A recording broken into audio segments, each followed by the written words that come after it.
When will you get a real job instead of playing video games? Dad announced at my sister's wedding reception, his voice carrying across the elegant ballroom to ensure all 200 guests could hear his disappointment.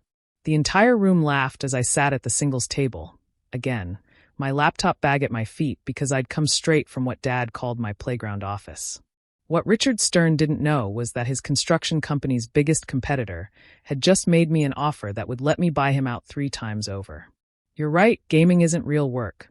I raised my champagne glass in mock surrender, letting him have his moment while mentally calculating how many more days he'd remain CEO of Stern Construction. The laughter swelled. Dad basked in it, turning to my new brother-in-law's parents. 27 years old and still thinks making video games is a career. Meanwhile, his sister, he gestured to Amanda in her wedding dress, head of pediatric surgery at 30. That's the difference between ambition and delusion. I smiled and took another sip of champagne. Titan Entertainment's latest valuation, $2.8 billion. Stern Construction's market cap, $450 million. The math was particularly satisfying. Remember when he wanted to study computer science? Dad continued his routine to the Weatherbees.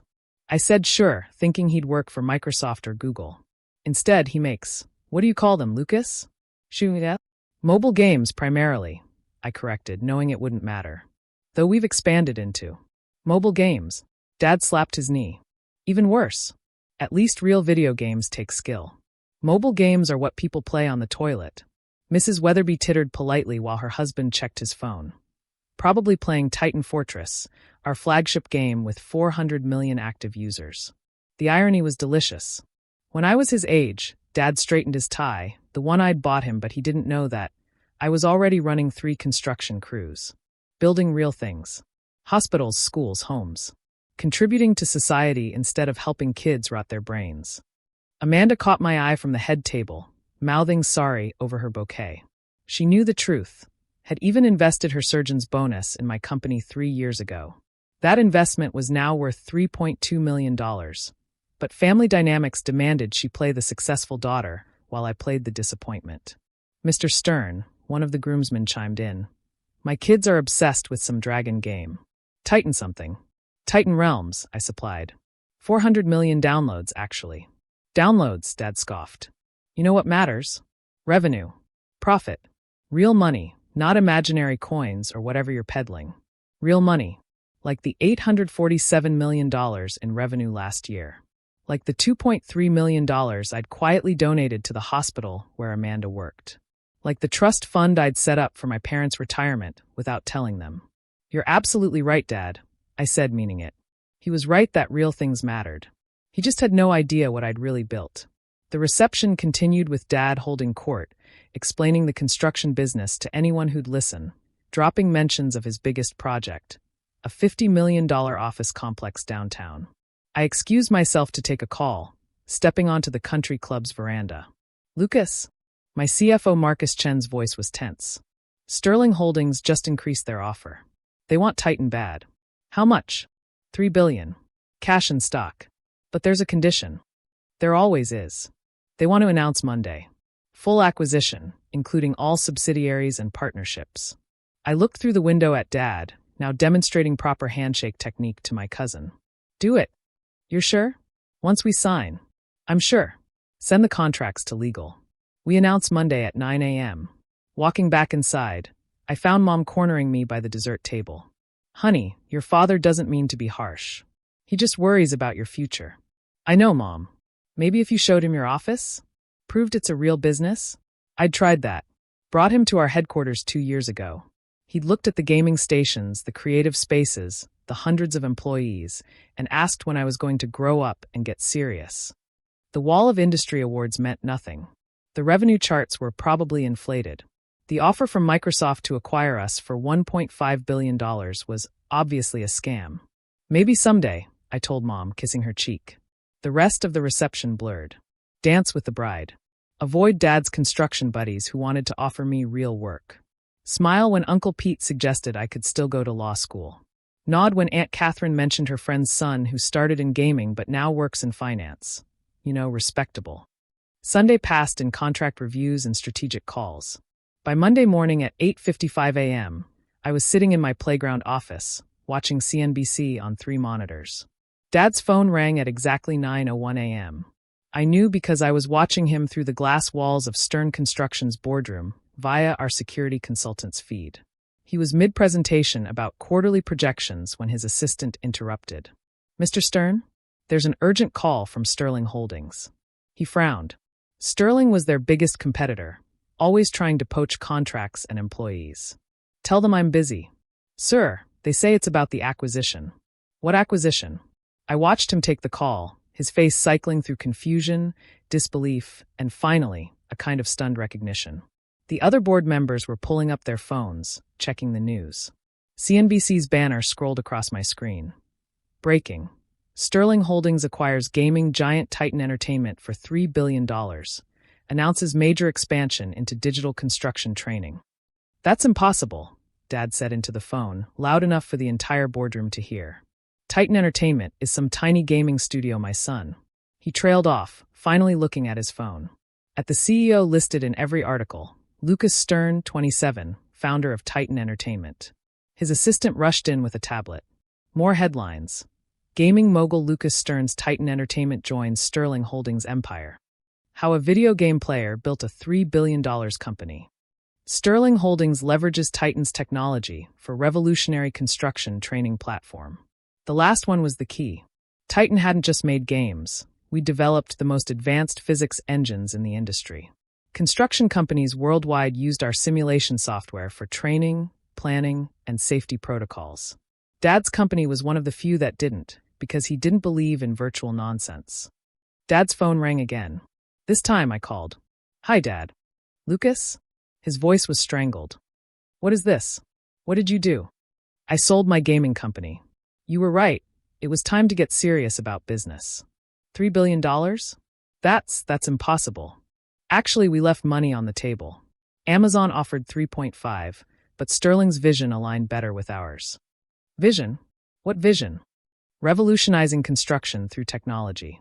VR training that reduces workplace accidents by 60%. AI-driven project management that cuts costs by 30%. Digital twins of buildings before a single brick is laid. You know, the future of construction. Silence. Through the feed, I watched him sink into his chair. "Oh," I continued, "and since Sterling Holdings now owns Titan, and Sterling just acquired majority shares in Stern Construction last week through shell companies, technically, I guess I'm your boss's boss." "That's not, you can't." "I can actually. Sterling wants me to head their new digital division. First priority? Modernizing their recent acquisitions. Bringing them into the 21st century. Teaching old construction dogs new tricks, you might say." The board members were frantically Googling, whispering, pointing at their screens. One of them, Henderson, I think, actually applauded.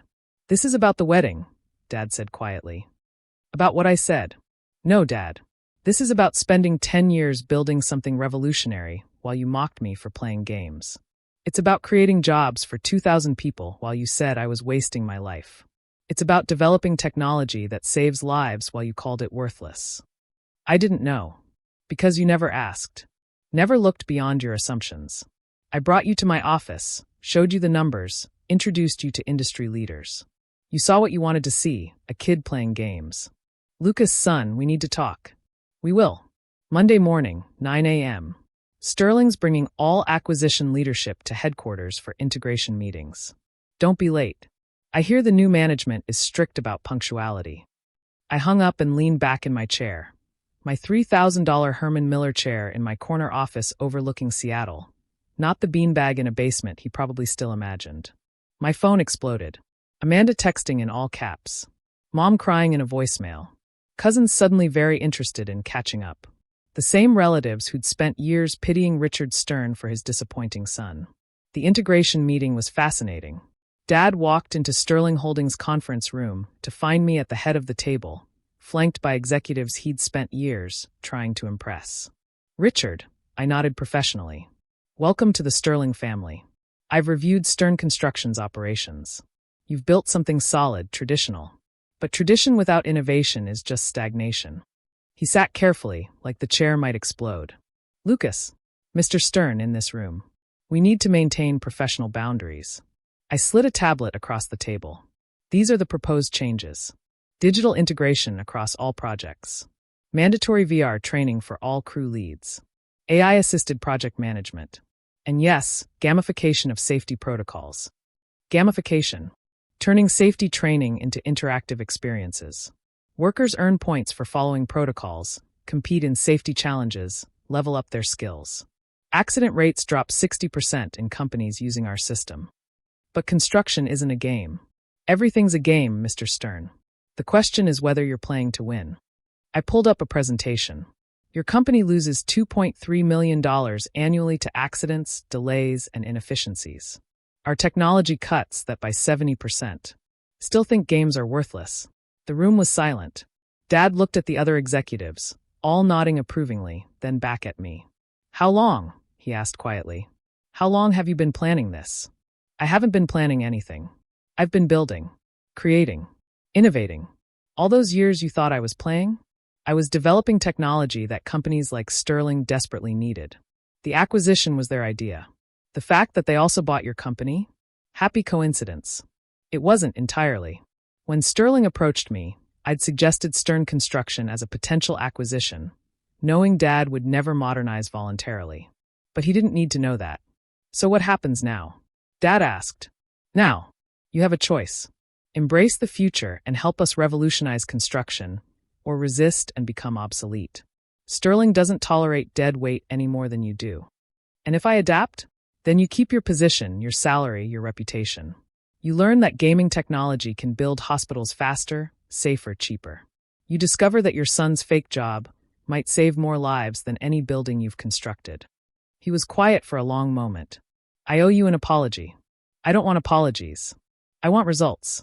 Can you deliver? Something shifted in his face. For the first time in my life, Richard Stern looked at me not as his disappointing son, but as a leader. Yes, sir. The transformation took months. Dad threw himself into learning our systems with the same intensity he'd once reserved for construction.